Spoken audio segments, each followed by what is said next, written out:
In today's video, I'll be discussing why Elon Musk is the greatest of all time, the MVP of Earth, in fact, the entire solar system. I'll be doing this through the lens of a fantastic article written about Elon Musk. This is full of hidden gems, insights, and secrets to Elon Musk's success. We'll even look at some hints about future potential companies that Elon Musk might start, so stick around for that. And while this video is for everybody interested in Elon Musk, the truth is, if you happen to be a Tesla stock investor, this is an absolute must watch. I read this article less than a year before I began investing in Tesla stock in early 2016, and it provided invaluable insights and helped to strengthen my investment thesis. So with that said, let's get into it. Hey guys, thanks for watching. If you enjoy these videos, there's a bunch of ways you can support the channel, access exclusive content and perks, and get some free stocks and crypto. Check out the links in the pinned comment below. You can get 2 free stocks with WeBull, a free stock with Stake, free Bitcoin with Coinbase, and free Bitcoin with BlockFi, and the BlockFi Bitcoin Rewards credit card. You can also pick up some Tesla, Elon, and investment themed merch in the merch store. If you want to take it to the next level, join thousands of members on Patreon to gain exclusive access to over 100 Q&A videos, loads of exclusive content,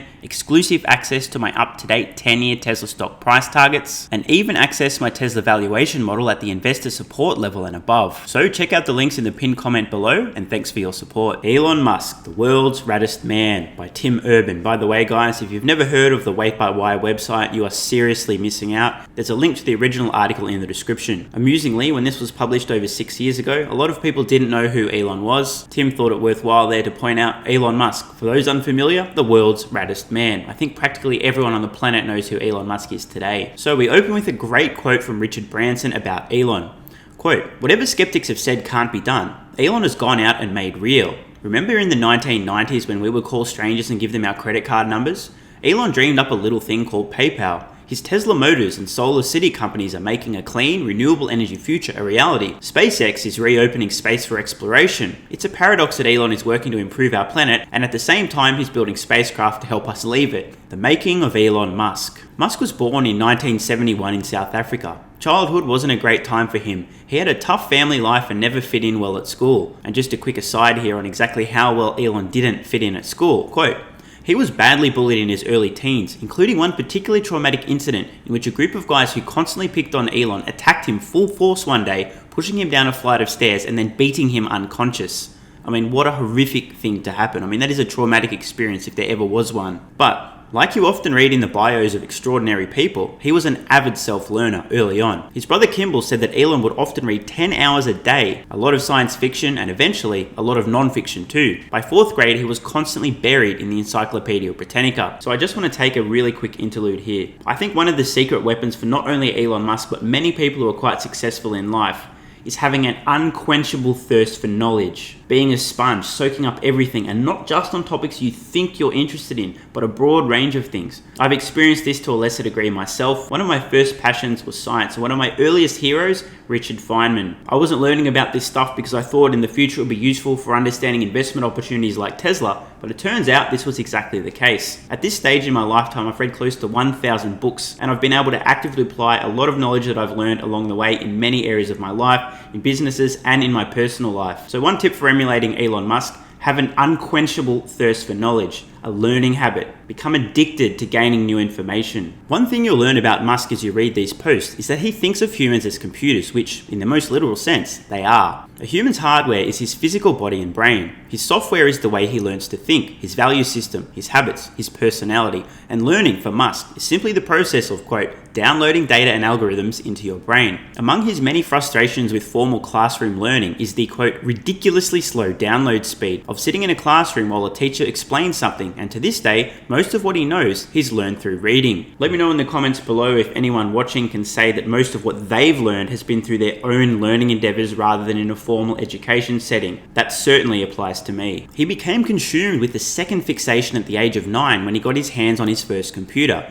It came with a how to program guide that was intended to take the user 6 months to complete. 9-year-old Elon finished it in 3 days. Let that sink in. At 12, he used his skills to create a video game called Blaster, and sold it to a computer magazine for $500, which today is well in excess of $1,000. What were you doing at 12 years old? In college, he thought about what he wanted to do with his life, using as his starting point the question, what will most affect the future of humanity? The answer he came up was a list of 5 things, and I recommend paying very close attention to these 5 areas. We may get some hints about potential future companies Elon Musk may get involved with or start down the track. The internet, sustainable energy, space exploration, in particular the permanent extension of life beyond Earth, artificial intelligence, and reprogramming the human genetic code. Let's just go through this list and think, what has Elon Musk already tackled? The internet, twice, Zip2 and PayPal. Sustainable energy, twice, SolarCity and Tesla. Space exploration, SpaceX, obviously.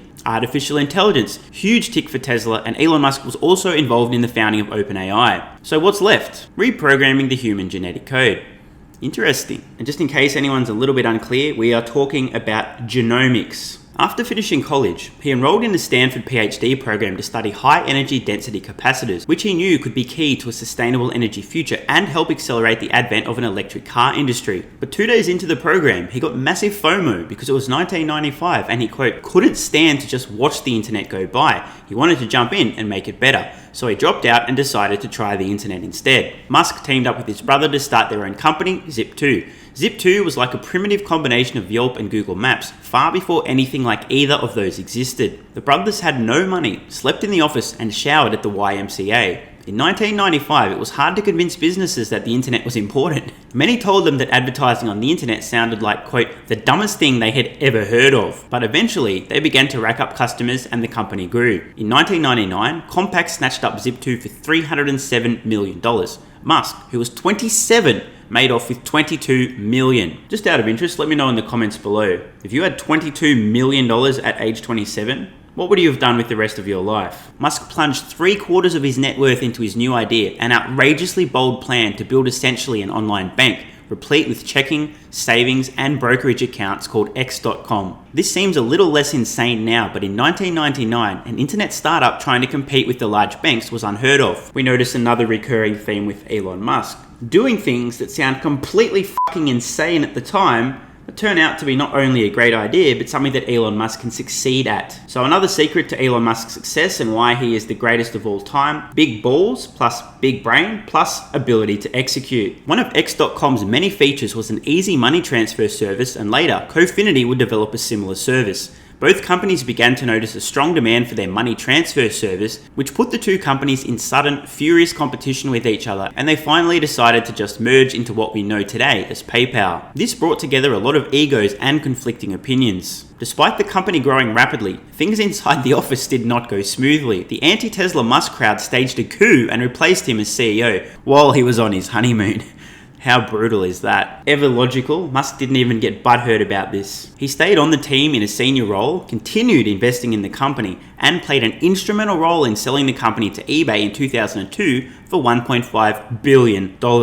Musk, the company's largest shareholder, walked away with a cool $180 million after taxes. $180 million is a shit ton of cash. In 2002, before the sale of PayPal even went through, Musk started voraciously reading about rocket technology, and later that year, with $100 million, he started one of the most unthinkable and ill-advised ventures of all time, a rocket company called SpaceX, whose stated purpose was to revolutionize the cost of space travel in order to make humans a multiplanetary species by colonizing Mars with at least 1 million people over the next century. I mean, seriously, would anyone else even attempt this? Then in 2004, as that project was just getting going, Musk decided to multitask by launching the second most unthinkable and ill-advised venture of all time, an electric car company called Tesla. Musk funded this one personally as well, pouring in $70 million. Now, if you guys will recall, Musk had a $180 million payday after selling PayPal. He's already spent $170 million, just $10 million left. A couple of years later, in 2006, he threw in $10 million to found, with his cousins, another company called SolarCity.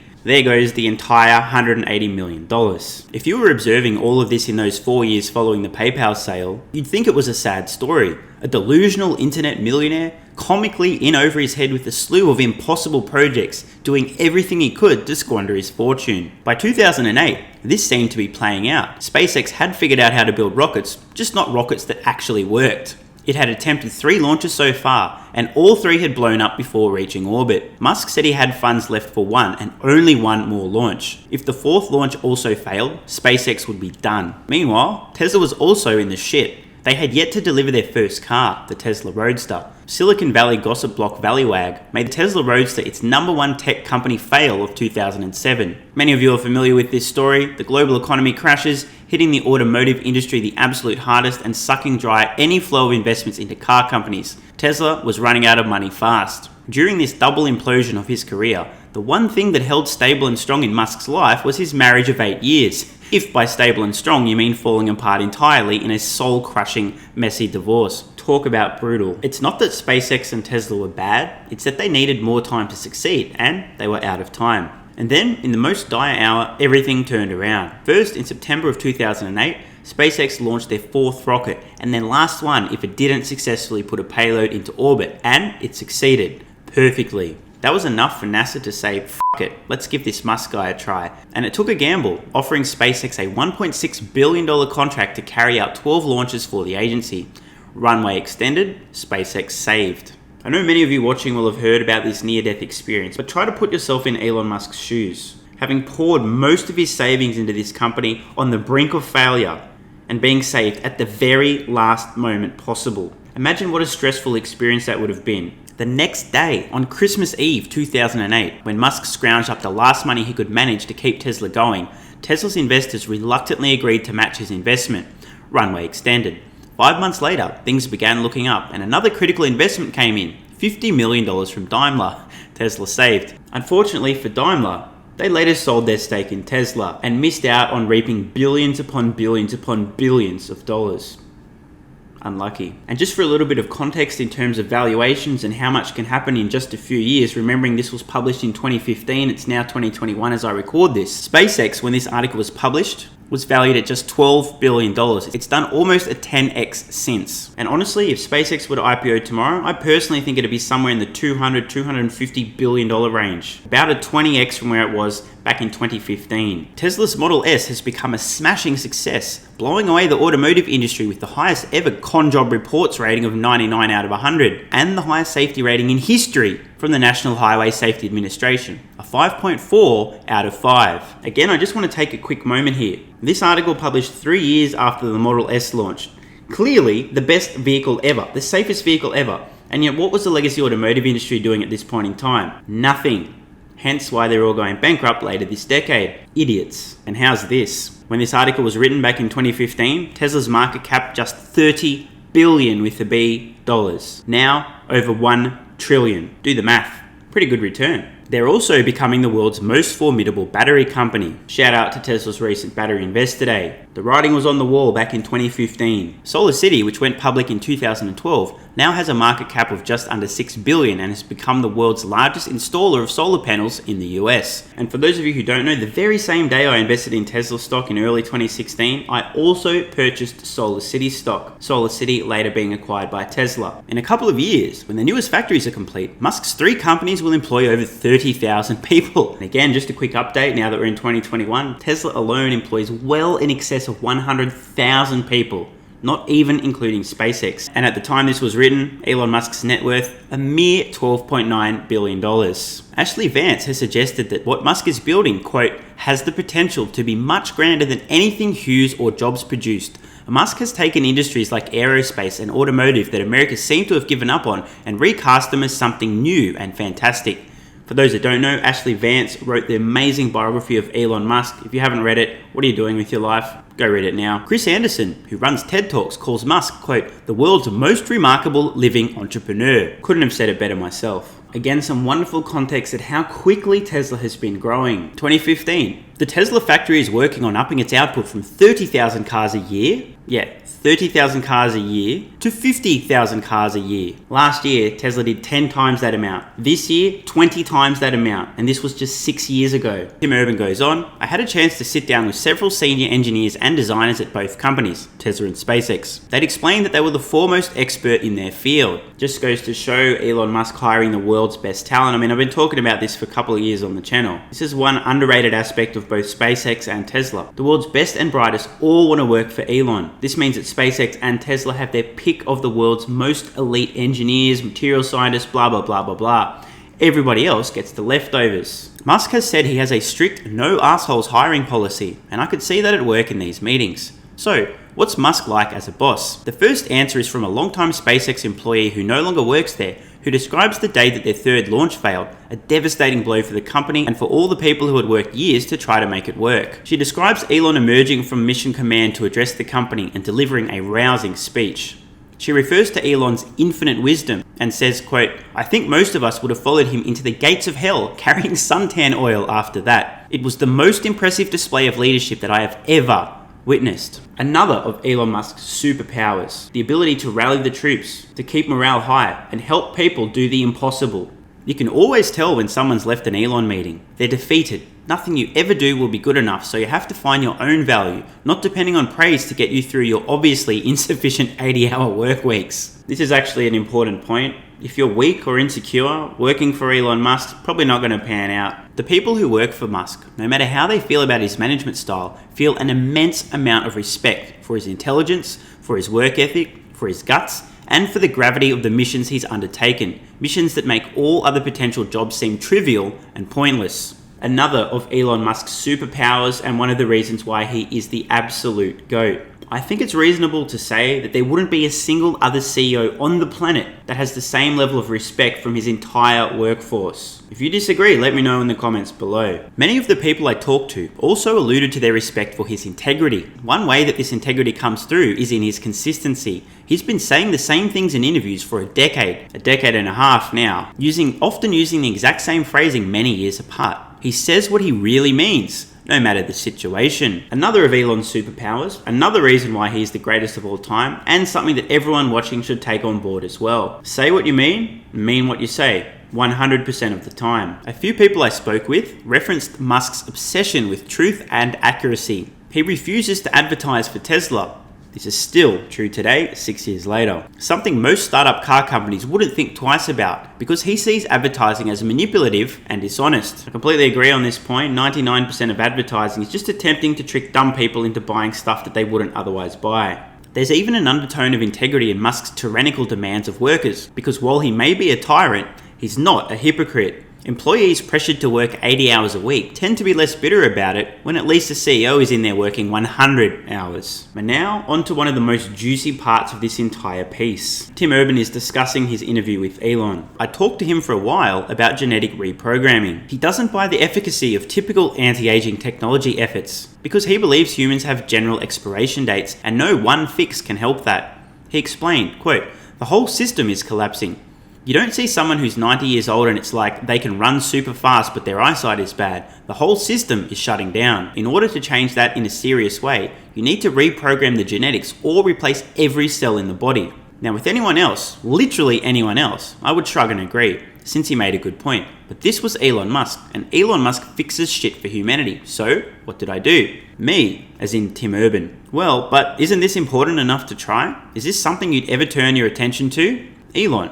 The thing is that all geneticists have agreed not to reprogram human DNA, so you have to fight not a technical battle, but a moral battle. I wonder if in the future, this is a fight Elon Musk will be willing to undertake. What do you guys think? Let me know in the comments below. I hope you guys and girls have enjoyed this. I know most of you won't have actually read this original article. I think it was extremely insightful into why Elon Musk is the greatest of all time. Don't forget, there is a link in the description to the original article. Some of the key takeaways from this piece: everyone who works for Elon Musk really respects the guy and his integrity, and most important of all, has an extremely strong, compelling emotional connection to the mission of the company, whether it's SpaceX or Tesla. Elon Musk's integrity comes through in the fact that he always says what he means. His intellect is absolutely unmatched and people really respect that. And while Elon Musk expects everyone to work their brains out, Elon himself works even harder. We've seen many examples of this more recently, Elon Musk sleeping on factory floors, etc. We also saw some great example of Elon Musk's ability to deal with pain and suffering, including multiple companies almost going bankrupt while going through a brutal divorce. And another factor that makes Elon Musk the greatest of all time: having gigantic balls, being willing to take enormous risks and do things that other people think are absolutely insane, and having a big enough brain to actually make it work. And finally, having the work ethic to get it done. Of course, it isn't just about Elon. Elon's uncanny ability to recruit the world's best talent, to rally the troops and have them work tirelessly, endlessly towards achieving these missions may in fact be his biggest superpower of all. Let me know what you guys and girls thought in the comments below. What are some of the characteristics and traits that you believe make Elon Musk the greatest of all time? Before we wrap up, I want to get a little bit meta here. By now, everyone watching knows it is a terrible idea to bet against Elon Musk. As the merch says, don't bet against Elon. And don't forget, you can pick up your own Don't Bet Against Elon merch using the card in the corner or the link in the pinned comments.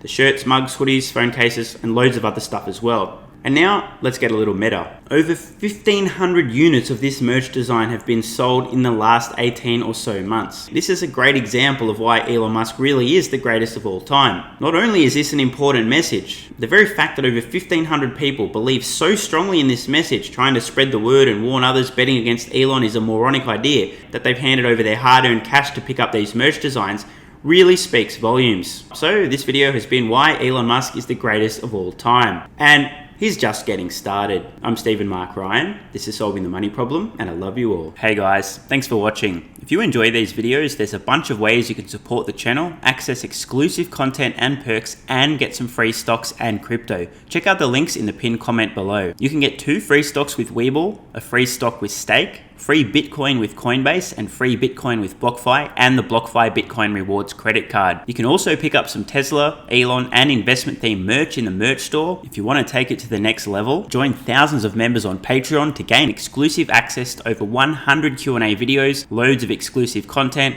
exclusive access to my up-to-date 10-year Tesla stock price targets, and even access my Tesla valuation model at the investor support level and above. So check out the links in the pinned comment below, and thanks for your support. And if you're still watching, you're awesome. I read every single comment on this channel and I really appreciate your feedback. So if you've got any thoughts on today's video, questions, comments, or suggestions for a new video, let me know in the comments below. Check the cards on screen now to browse the merch store, join Patreon, or watch the next video.